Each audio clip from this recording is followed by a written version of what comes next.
Hello everyone, TLSG here, back again with another Marvel Snap video. So today we do have 8 more reserves that we're able to unlock, following up on our Drax pull. And there were quite a few reserves in between our Drax pull and the one we had right before it, being Cerebro. So I'm wondering if we'll get this next card pretty quickly, but we did go ahead and queue up 8 just in case. But before we jump in, thank you guys as always for continuing to come back, enjoy the content, enjoy the game, and enjoy these experiences with me. We have hit that 2,000 mark, so I'm not going to have to plug it every single video, but just know that I appreciate each and every one of you guys for always coming back, always checking out the content, and just being such big supporters of our little community. So let's go ahead and pull our first reserve. Okay, 400 credits, another really big one. That's what we started with last game. And then we have an 8-bit Craven, which is not bad. Okay, so let's go ahead and pull the next one. Patriot Boosters. Okay, maybe it will end up being 200 gold. Okay, so a pretty big gap. Okay, a new avatar. We have Morph. So maybe, I hope we unlocked enough. Okay, there we go. So we have Doc Ock, and Doc Ock is an interesting one. So on reveal, pull 4 random cards from your opponent's hand to their side of this location. This can be used a couple of different ways. It can be used to try to empty out the opponent's hand, so maybe you're not even intending to drop the power into this lane, but you drop this card to pull all of their cards in. Sometimes you can follow it up with a Shang-Chi to take out any of the big cards that you pulled in. Sometimes you're just going to end up tanking your entire hand. Sometimes you're just going to end up tanking the entire game because you pull in just too much that you're not able to compete with. Maybe you pull in a Sandman, an Iron Man, just things that you're not able to address into the lane. And then other times, maybe you want to drop this as a late game card into a lane that's already capped out by the opponent. That way you're not going to pull any cards into it. And so this is definitely a fun one that I have wanted to try out for a while. So I am going to go into a deck draft and I will be right back. Alright, so we did end up drafting a deck and we went through a couple of iterations. So a couple of thoughts that I had with Doc Ock was doing something to ramp into him early. That way you could drop him on 4, you had an extra turn to drop your Shang-Chi to destroy any large minions they had. Or even, I thought a cheeky little Iron Fist at the end of turn 4 into a Doc Ock to force them to pull their resources into a lane, and then you're committing your power into another one. That way you can really focus on 2 lanes and just let them have that capped out lane, depending on what got dropped into it. Both of those felt fairly inconsistent, because with dropping Doc Ock on 5, it would almost guarantee that you needed to do some form of retaliation on 6, which is kind of difficult. You needed to be able to either really win early, or on turn 6 you needed to commit your Shang-Chi, which of course is a low power play for a turn 6 play, and then even if you threw in a high power 2 cost card to make sure that you had all 6 energy used, it still ended up at most being like an 8 power play on turn 6, which is pretty poor. So what we ended up going with instead was a version of our Do You Believe in Magic deck list, where the idea is on turn 7 to be able to drop both Shang-Chi and a 3 cost card, and that is where this deck list really shines. So this is not all my idea. So I took the basic Magik Shang-Chi Killmonger combo, but a user, and I'm gonna try not to butcher this name, named Marimbist, posted a very similar deck list as a version of the Magik Shang-Chi Killmonger combo, and I thought it worked really well. It's very smart in how the cards are picked. So running through the general idea really quickly.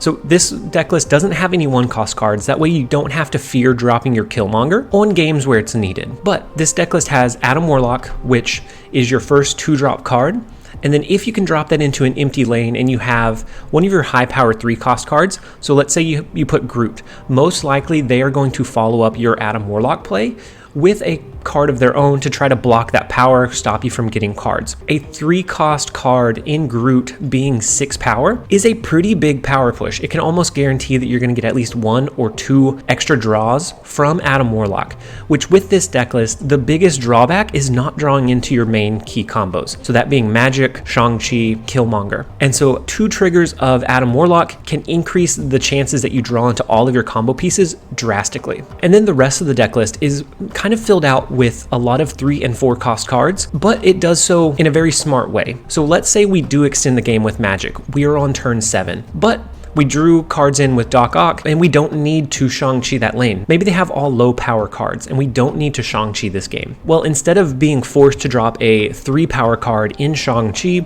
we also have some pretty good alternatives in our Devil Dinosaur and our Warpath as that 4 cost drop. And then the same thing goes for Killmonger. We're not going to need to drop Killmonger every single game. On those games where we don't, we have some high power plays in our Maximus, in our Groot, that are going to be 6 and 7 power, which can really surprise the opponent on that 7th turn and can sneak away wins pretty easily. We have Wave in this deck list to help slow down tempo decks and to allow us to drop either an early Doc Ock, an early Iron Man, an early Magneto. The only change that I made from Marimbist's initial core list, they ran an Onslaught to emphasize the Devil Dino, the Warpath, the Iron Man ongoing abilities, but I found that I didn't use that card very often, and that sometimes I just needed a power push for that wave follow-up, and so I went ahead and switched it out for Magneto, but Onslaught is also a pretty viable option so that you can drop it in the same lane you have a Devil Dino, a Warpath, and Iron Man, or just one of those cards, and it should be enough to push you up over in that power level to win at least that one lane.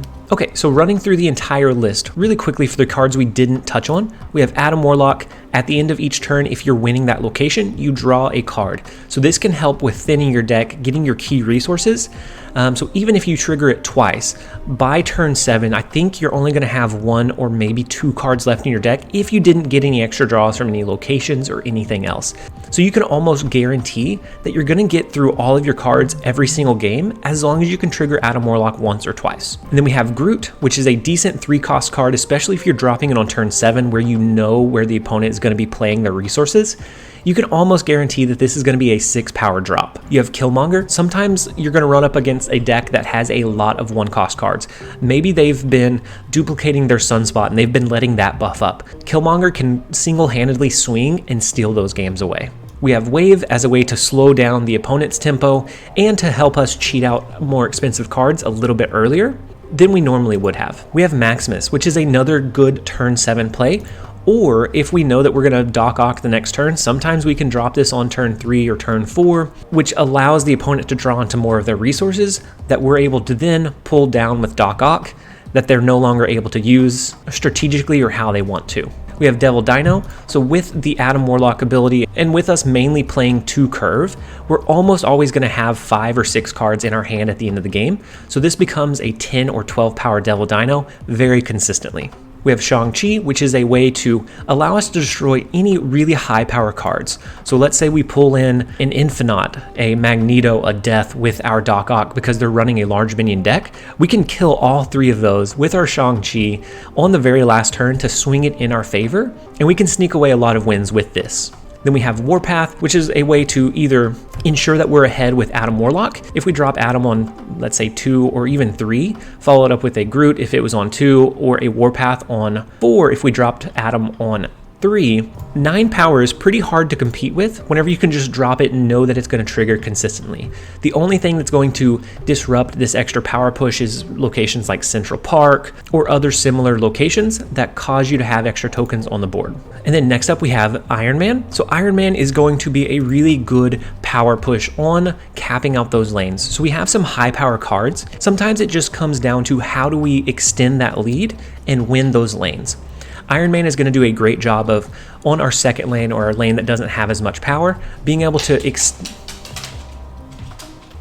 extend our lead so that we can win that location. And then Magik is ideally going to be dropped on turn 6 as kind of a surprise play to extend the game, force the opponent to drop their resources not knowing that we're going to extend the game, and then we can follow it up with a Shang-Chi, a Killmonger, Shang-Chi, Maximus, Warpath, Maximus. We have a lot of good combinations for that turn 7 play. And we have our new card, Doc Ock, which serves to force the opponent to play more resources than they really want to onto the board. So in one particular game, we pulled in the opponent's Swarm, the opponent's Apocalypse, and then they're all of a sudden discarding their hand, they're not getting anything back, and we pretty much win that game almost instantly because they don't have those key resources for that discard deck. It's also good for pulling in things like Mystique before they're ready for it. So a lot of times Mystique will then all of a sudden not hit the target that they want it to, and you can basically turn that into a dead card. And then we have Magneto, who is just a incredible powerhouse unit that offers some pretty decent disruption. So if we know that a lane is capped out and we're going to need to adjust some of that power to win, or we can just drop this in a capped out lane to know that we have that guaranteed 12 power push, we have some decent utilization from Magneto here. But that is the general rundown of the deck list. I am excited to go ahead and jump into a few games.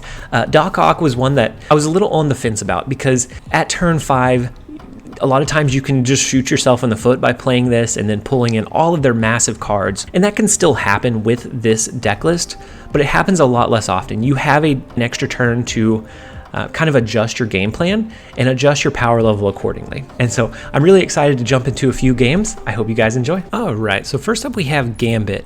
And I feel like they're making fun of us because we are in our bottom 8 cards and we don't have Gambit, we don't have Wong, and we don't have Mystique. I'm starting to think that they're going to be our last 3 pulls, and it's just kind of funny to see how long that is going to continue. I know we'll eventually get them, and we're definitely not hurting for cards. It's so funny. So I'm going to drop our Adam Warlock into this unknown location. Is it a little bit risky? Yes, but it is the only way to guarantee, or almost guarantee, that they're not going to drop a resource there as well.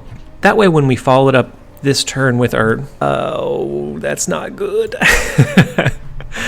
With our Groot, we'll be ahead. But hold on, we have the pronunciation, guys. And so in Jotunheim, did I get it? Jotunheim.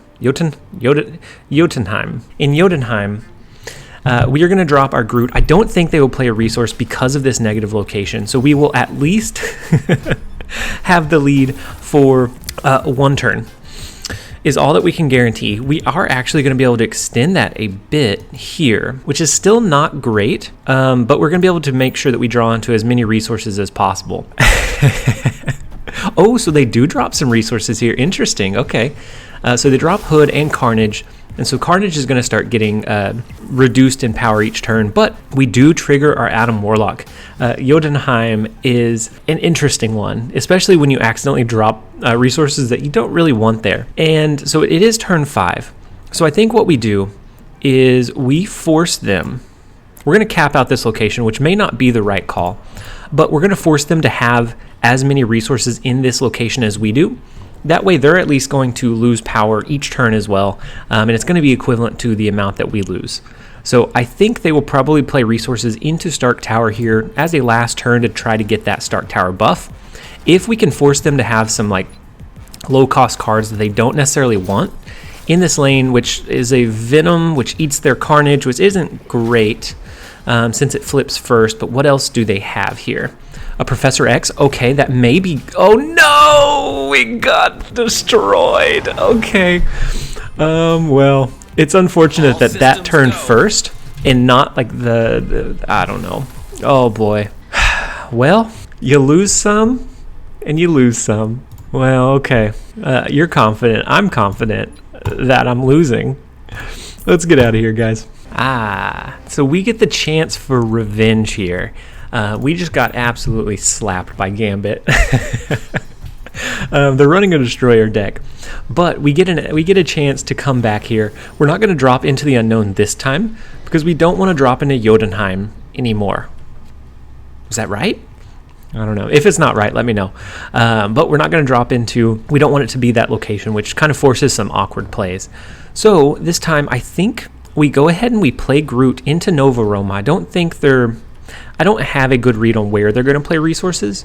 They may drop them into Elysium, actually, yeah. Oh, and so they drop a wave. Okay, interesting.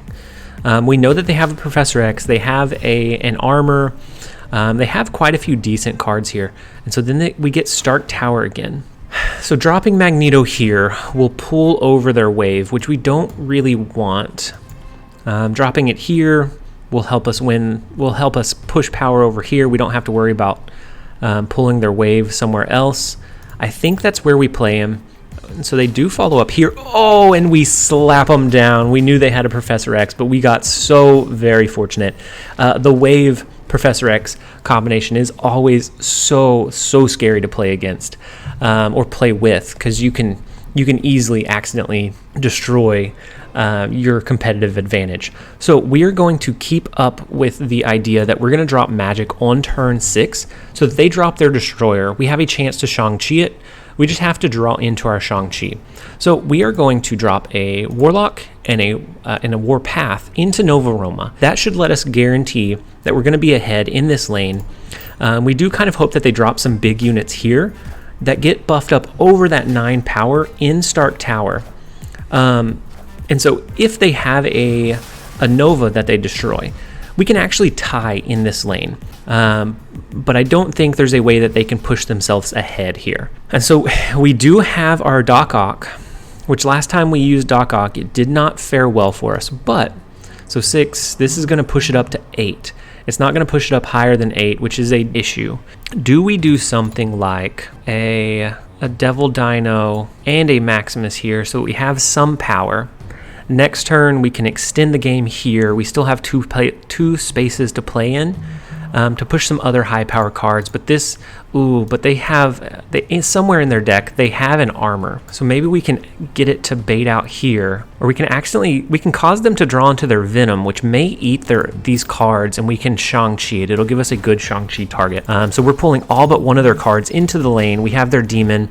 Can this be like a Venom, or it's the Destroyer, so which works out perfectly for us? The only thing that could have been better is if they had flipped Nova Roma here.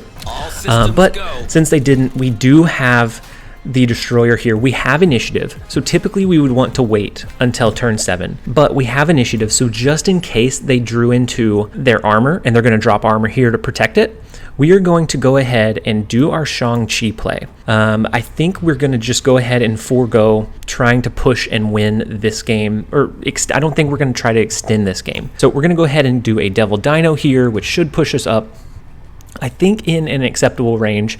We're going to destroy their Destroyer here, which should also push us into an acceptable range. I think we have a good shot here. The Destroyer was such a good card to pull in to destroy their other land since it wasn't protected. And so if this is an armor, which is I would assume is what they drop here, and it is an armor, but since we had initiative, we got to flip first, and we were able to tell that we had initiative by the glowing portrait. I don't know that I've ever really explained how we know when we have initiative. It comes down to if you're winning more lanes, but in the event of a tie, it comes down to whoever has the glowing portrait can be your indicator. And so we did get our revenge. They slapped us down the first game, but we came back. We got a better Doc Ock pull this time, rather than the unfortunate one that we had last time. So next up we have, I think, the single best name I've ever seen in game so far. It's Buff Cyclops. And so as you probably know, Cyclops does not have a good track record. He's a very middle of the line card. I find that very funny. So we get Tinker's Workshop, and we can drop Adam Warlock, but we know that we don't have any other 2-drop cards in our deck list. So we are going to forego doing that for now, because we're not going to be able to follow it up on turn 2 anyways. And so we're going to drop Adam Warlock on turn 2 like we would naturally. We're just going to skip having the extra energy here. And then we're having a little bit of X-Mansion flashback in the in the Angel Death split that we got the other day. And so hopefully it goes in our favor this time though. And if they are running a Hawkeye, maybe they're running a Cerebro deck, they may end up actually changing this location. So I'm going to go ahead and drop our Adam Warlock here, knowing that they will follow up with resources here if they are a Cerebro style deck. Ooh, and they split. Okay. So an Ant-Man, which can be also... Okay, so I actually have no idea what is going on anymore. Because Yondu can't be 3. Maybe they're running just... I'm not sure. We know that we lost our magic, so we're not going to be able to extend this game. We are still going to go with our Groot to try to get our additional resources in. And so they drop a Rocket, which, of course, triggers from our Groot. And then a Uatu, which we are going to be tied with in power. And so it comes down to this X-Mansion split. If we get the upside, they have a Morph. Oh, my gosh. And then they pull into a Devil Dino, which they don't have much in their... Oh, and we pull into a Black Bolt, which is, I think, the only time I've ever seen a Black Bolt be useful. It ended up making them discard the one card they had left in their hand, which was the Infinite. And so we did end up winning this location. I don't didn't see if we pulled in an extra card, but we should be able to after this turn. Because we know that we're going to be able to kill 6 power at least in this lane, I'm going to go ahead and cap it out. Fairly confident that on turn 6 when we drop, let's say, our Killmonger and a Maximus, we will be able to come up over and win this lane. And then if they drop a 1-drop here as well, then we have this game locked down. And so they have another 1-drop. So this is going to be a Killmonger special. It's going to be an absolute slaughter on turn 6, and I feel pretty bad for Buff Cyclops, because you have such a cool name. And if you're not running Cyclops in this deck list and you have such a bold name, I think we need to maybe reassess. But we're going to go ahead, and I do want to drop Doc Ock to get their last card in, but I think it is going to be more beneficial for us to do our Devil Dino, because we're going to have 5 or 6 cards once this game concludes. And so Devil Dino is going to be a higher power. We don't have the drawback of accidentally drawing in their Infinite. I think we can make some pretty good guarantees here. And then our X-Mansion split is huge. Their Devil Dino is tiny. And so we may not even play a card over into Tinkerer's Workshop this turn. Sure. Why not?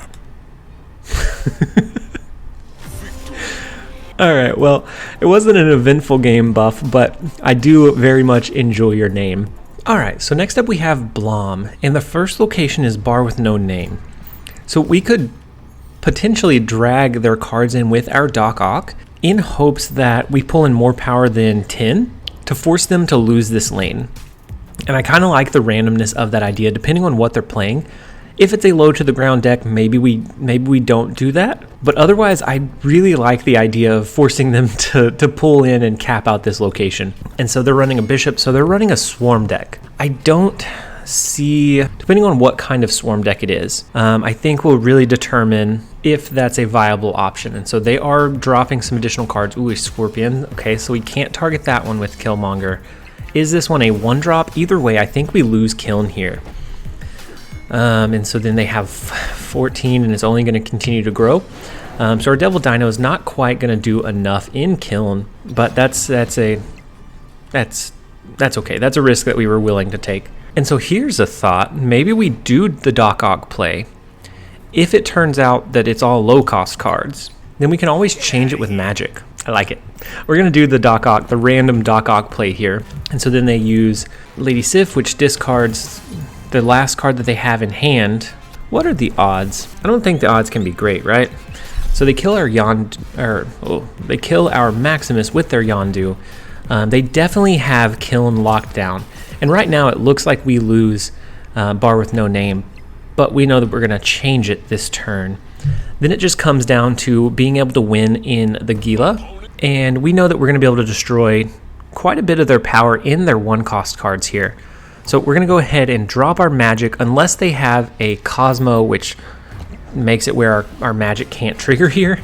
And so then we do get the pretty good upside of being able to drop a Chavez or a Shang-Chi in to destroy their Chavez here. But do we still have enough power?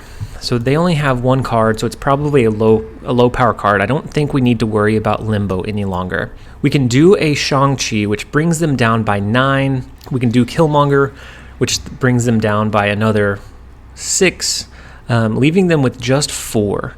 And so we end up tying this location. Ooh, because of their Scorpion.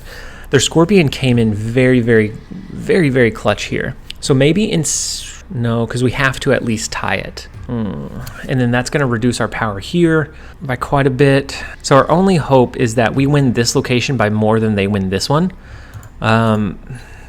which doesn't feel likely, but it's our only play, the only one we have. I don't feel confident in this, but this is the best that we have. Just the Scorpion hitting both of these targets was just massive for them, and Scorpion's effect can often feel underrated. Oh, and they drop a rock, so we actually do come up over and we win Limbo by 12. They win Kiln by 10, by 8. There is no way So because they dropped so many resources into the Gila, they ended up drawing a rock for their last card pull, and we were able to get the lucky upside. Blom. Very, very good game. I thought we had lost that one.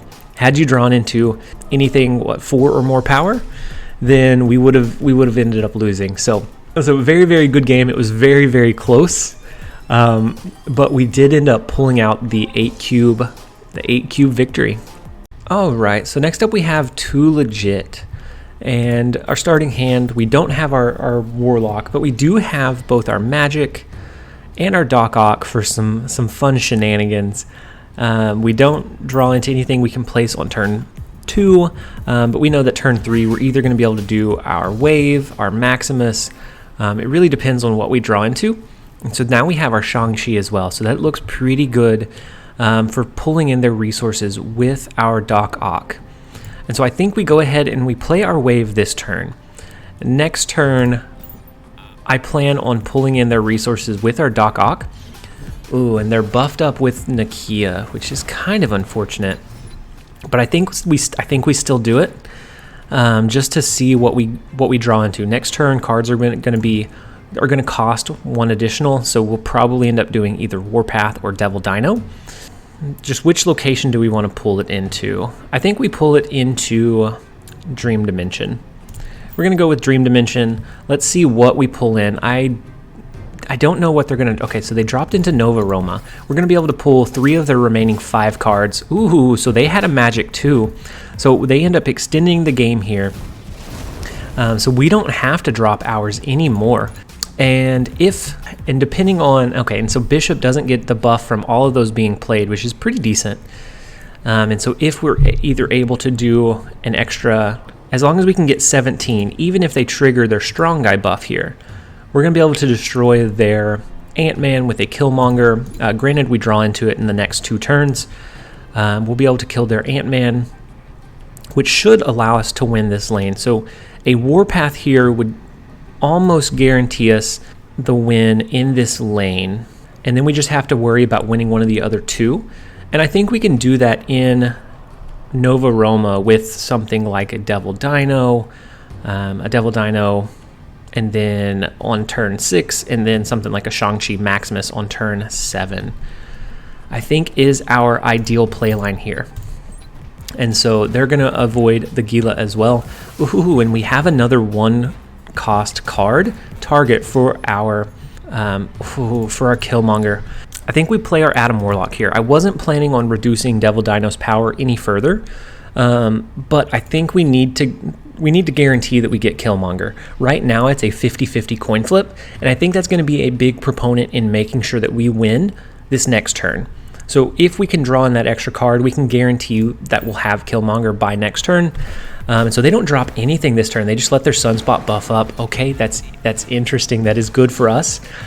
Seeing that it is a 14 power Sunspot, which is just massive.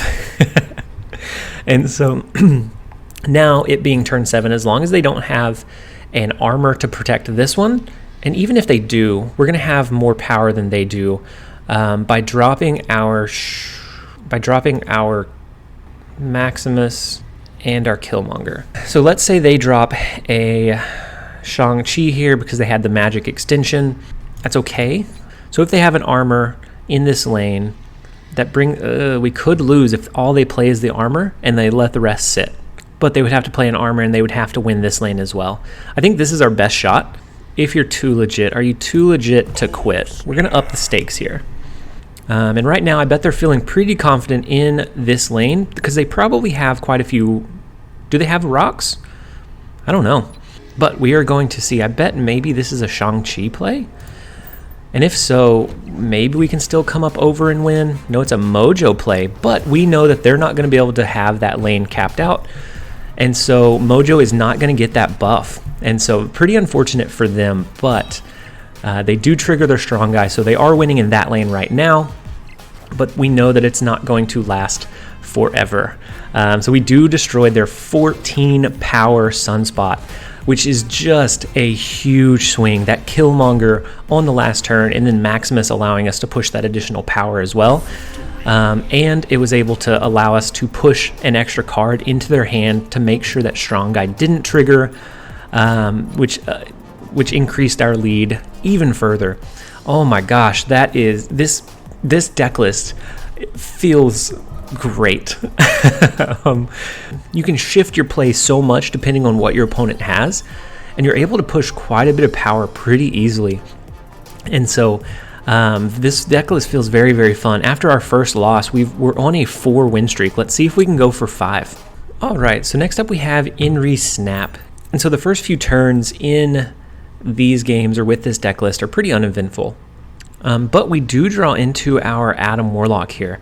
So we're going to go ahead and play it into the unknown location, knowing that it may be Jotunheim. Of course it would be Jotunheim, which is the same situation we got ourselves in the first match. But I really anticipated they would drop something into Hala on turn 2.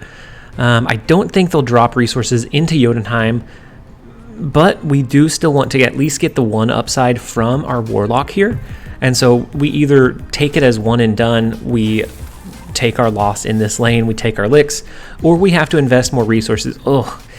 And they say the definition of insanity is doing the same thing over and expecting a different result, right? I mean, this is the exact play line that we went with last time. Do we do it again? No, let's go with Hala. Let's play our Warpath into Hala. I think we should be able to win this location, even if they drop some resources, as long as it's not a huge resource this turn. To maybe sneak away a destruction here. Ooh, and they do play 2 cards into Jotunheim. And one being the Nightcrawler. Weird. Maybe they thought we were going to continue to invest resources there. But we know that we got the 1 card upside. We're gonna be okay with that. We're gonna take that and just kind of run with it. We know that we have both our Shang-Chi, our Killmonger, I guess all 3 are Shang-Chi, Killmonger, and Magik.